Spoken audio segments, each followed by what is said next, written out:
Hello and welcome everyone. Happy Independence Week. Happy 4th of July week. I am happy to be with you guys again. Thanks for joining. Today's topic is all about being free and what is freedom. Now, certainly freedom consists of a lot of layers: physical, emotional, mental, and spiritual. So today I wanted to discuss what I would call ultimate freedom, which is the ability to consciously choose your thoughts, your feelings, and your reactions or responses to life. And one of my favorite people that lived on the planet up until 1997 is a German or an Austrian neuroscientist. He's also a psychiatrist by the name of Viktor Frankl. He was the author of Man's Search for Meaning, and if you have not read his book, I highly recommend it. He was a Holocaust survivor, and so he was obviously a prisoner of a concentration camp, and as such his freedom was completely taken from him. And I just had a gentleman on Periscope just state that, you cannot be free if your physical environment has you restrained. But actually, the ultimate freedom, and Viktor Frankl states this in a couple of quotes. So if you Google him, he has some fabulous quotes, but this one is one of my favorite. Everything can be taken from a man but one thing, the last of the human freedoms: to choose your present attitude in any given set of circumstances, to choose one's own way. And of course, to me, he was the most beautiful example of this. I can't imagine an environment worse than a Nazi concentration camp. And everything was stripped from him. His wife was killed, his children were killed. And what happened is he learned to find meaning in such heinous circumstances. And his purpose was actually shown to him when he was helping another person, helping them out of suicidal thoughts and stopping them from committing suicide. And he learned such a valuable lessons in this physical state of being. And his other quote that I love is, "Between stimulus and response, there is a space. In that space is our power to choose. Our responses. In our response lies our growth and our freedom." So today's topic is all about that. How do we gain ultimate freedom? Ultimate freedom no matter what our physical environment is. And some of us live in some pretty heinous physical circumstances. And I totally honor you and I honor your journey if that is your position right now. Today, hopefully, I will provide some tips and tools with how to move into spaces that Viktor Frankl was able to do with his mind, his feeling, and his responses, and how we create a window. We all have a window of choice between our thoughts, feelings, and reactions. And what if we could actually change our response or our reactions from our typical old patterns? So what happens is we all have patterns in life, and we have an event that triggers an emotional response from us. And the key to healing your responses is to know what your responses are. So the first step in healing these patterns is Aristotle's quote, "Know thyself." And you'll hear me say this over and over again in our processes. Know thyself. What does that mean? Knowing thyself means know what your triggers are. Know what your thought processes are. Know why you do what you do. Know your depressing, dark thoughts. I know we don't like to do that. We don't like to look at ourselves because we're disgusted with ourselves or we're disgusted with those thoughts. So we have coping skills to avoid those thoughts, like addictions and the internet and social media outlets. But knowing thyself means know events that trigger you, know the stimulus, the outside stimulus that triggers emotional pain for you, and know what your thoughts and feelings are doing at all times. You cannot change something that you're not aware of. So, number one, know thyself. How do you get to know thyself? And I'm talking inside and out. And here's a key. Your greatest teachers in life are your closest relationships, because they're going to trigger you more than probably anything else. When you know, when your loved ones, your beloveds, your children, your partners, your family members, they tend to get you riled up more than anyone else, you know that they are your most valuable teachers about yourself. Because the meaning you place on yourself when you're in their presence is what you're about to heal.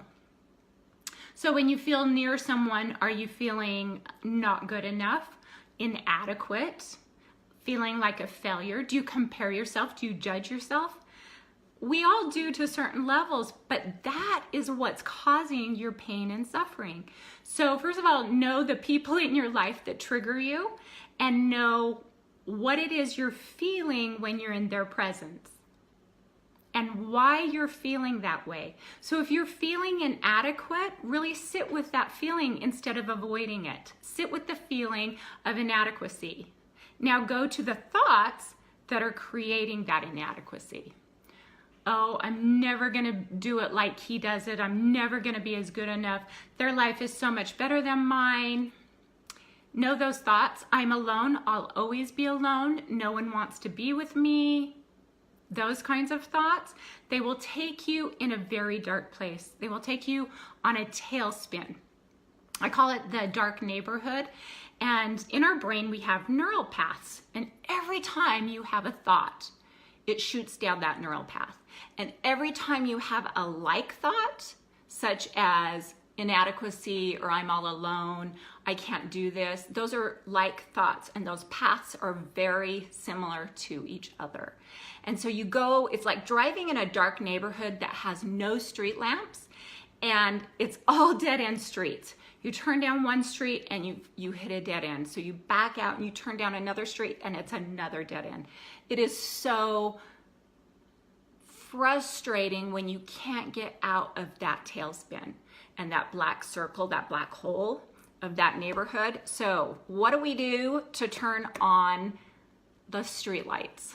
How can we turn on the street lights and see the truth of the situation, see the truth about who we are, that we are not our thoughts and feelings. Those are just neural paths that we are accustomed to going down, and we go down them very quickly with certain people and certain stimulus. So knowing thyself, I would make a list of the people that trigger you the most. Make a list of the feelings that you go to. They're your go-to feelings when you're in a dark place. Make a list of the thoughts underneath those feelings. And it's not about, well, they're a jerk, they're an a-hole, they're da-da-da-da-da. You cannot blame the other person.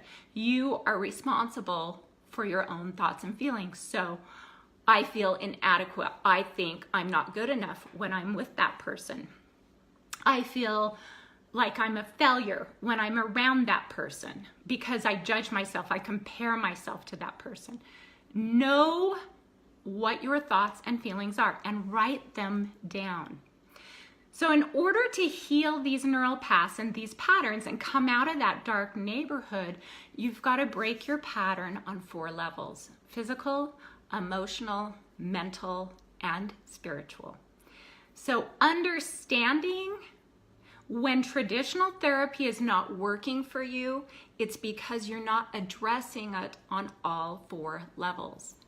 You might be getting a mental understanding about something, and you might have new feelings in that moment, but until you physically do a different pattern, physically change your habit and your response, like Viktor Frankl stated in his quote, being able to have that window of space to change your response, you can't change the pattern. You have to physically do it differently over and over and over again. They say 21 days. It's a minimum of 21 days. But don't give up. Don't feel frustrated. It's part of your Earth's journey to do this. And then that fourth level that I wanted to address is spiritual. So, what does it mean to spiritually change your pattern? I'm going to give you a secret to life. The root of all your pain and suffering, all of your pain and suffering goes to one belief that is hurting you. And it's that you are separate. You are separate from other people. You are separate. You are alone from Source, from God, from your Father in heaven, whatever your spiritual team, as I like to call it, because there are so many that are here for you. When you feel disconnected from them, from that, then you'll go into your pattern. So healing that on all four levels takes a little bit of work and practice. And remember, it is a practice. It's not a destination. It's a journey. And luckily, we get to hit the reset button daily or every time you go into an upset. So celebrate your upsets. I know that sounds a little sick, but when you celebrate your upsets as a teaching moment that no college education can actually provide you what you can learn from these people that trigger you and these upsets. So let's go over the tools. I have a couple of physical tools. One is I like to use gemstones or rocks. These are beautiful grounding therapy. This is an amethyst, a raw amethyst. An amethyst stone, the frequency of an amethyst is to give you the spiritual perspective. And so if you have a harder time seeing life from a higher perspective or from God's perspective or seeing yourself through God's eyes, then just put this in your pocket, carry it around, hold it, meditate with it for a few minutes, and feel the frequency of the higher perspective. So it's my wish and desire right now that I'm sending out to all of you that you are able to see yourself through God's eyes, that you're able to see life through a higher perspective. You're able to see your triggers and all that is moving through you that's hurting you. And an affirmation that can help with that, thank you, Kathy, would be, I am connected to the divine in me and to Source, to God, to Father in heaven, to my spiritual team. I am connected. And of course, affirmations aren't going to work if you don't practice moving into the space of feeling those affirmations. And I'll post that also on the news feed. So, amethyst, get some when you can, hold it, feel that connection. I am connected to the divine in me and to the divine here, my team. And breathe that in and feel it. And go to all the times that you remember feeling connected to the divine. DoTERRA is the company that I use for essential oils, and the oil of the day is peace. Okay, so just putting some of that oil on your hands and feet, taking a big deep breath. And oils are made of the plants of the planet, obviously, and they carry a frequency. And so I'm just sending that frequency onto you of peace. Our ultimate goal here is to get out of our, what I call your drunk monkey thoughts, because the monkey sits on your shoulder and chatters, blah, blah, blah, blah, blah, blah, blah. You're not good enough. You can't do it. You're all alone. Nobody loves you, blah, blah, blah, blah, blah. Okay, so recognizing that drunk monkey and go, oh, hi, you. I recognize you. You're like a best friend to me. And I can love you because you're a human experience, and I can dismiss you. Okay, so being aware and objectifying your thoughts and feelings. I am not my thoughts. I am not my feelings.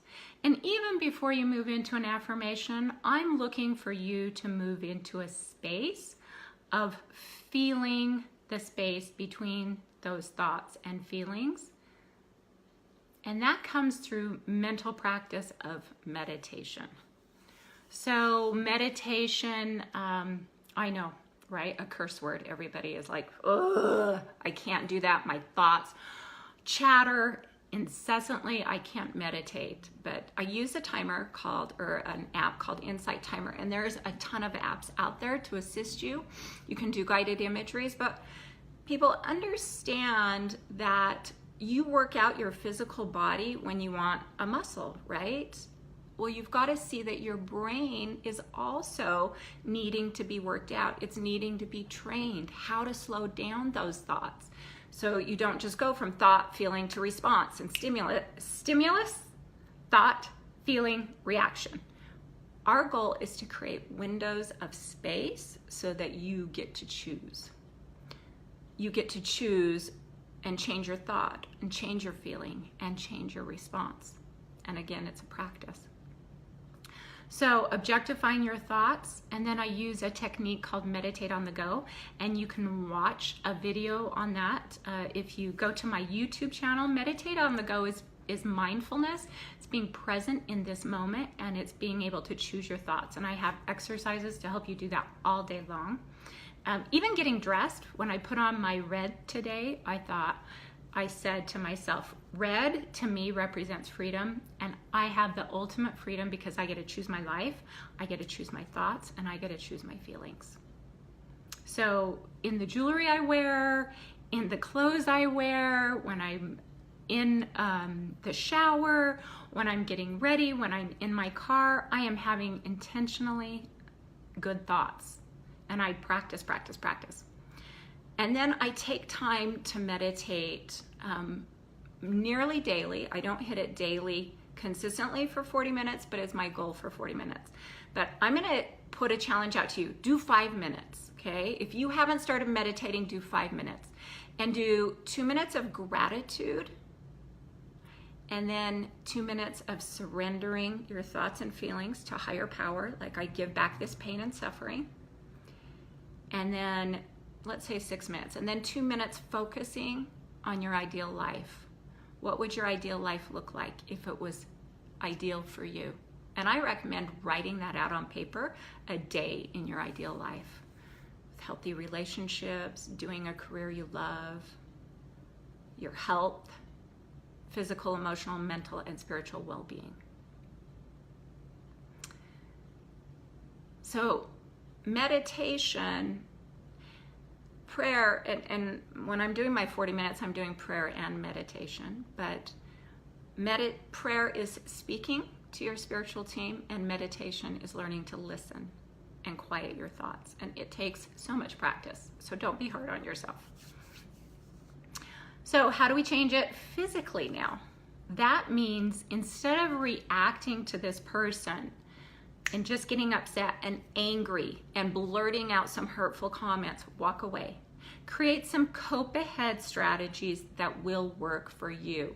Plan them when you're not upset. Sit down and say, okay, these are the people that trigger me. These are the thoughts that trigger me. These are my triggering feelings. And in the past, how I've reacted is I lock myself in my bedroom for days. I emotionally eat. I withdraw from the world. Okay, we know those are coping skills. Let's create some healthier cope ahead skills. Call a friend. Go out to dinner with a group of people, or a friend or two that you can relate with, that you feel safe with. Create a community, and there are lots of them out there. Lots of Facebook groups. You can join my Thought Watchers group. Create a community of people that you can connect with, because connection is the opposite of addiction. Connection is the opposite of your pain, depression, suicidal ideations. All of that, connection is what heals it, but we must get connected on 4 levels. Practice, practice, practice. I say it again, meditate on the go. Go watch the video on it. Send me your thoughts and feelings and start practicing today. And be kind to yourself when you separate, when you go back into your old pattern, when you turn to your old coping skills. Just notice it and be okay with it. Embrace that it is a journey. You came to have opposition so you could learn the truth about yourself. It's my wish and desire that we all continue to ask the question, who am I without this pattern? Who am I according to God or source or my spiritual team? Help me to see myself through their eyes so that you may be more kind and compassionate with yourself and therefore connect with people easier. And send me your questions and comments. You can post them in the news feed. Also, this will be posted on YouTube. And I will be providing some online training and some coaching to assist you. Just feel free to direct message me. Go and create a life of freedom. And let me give you one last thought of the day. Today's thought on my Louise Hay calendar is I listen to my appetite and it guides me with loving, nourishing choices. So that's being really mindful of your body and what it's craving in a healthy place. And being aware that your patterns have to be changed physically, emotionally, mentally, and spiritually. Enjoy the journey. I love you guys. Namaste.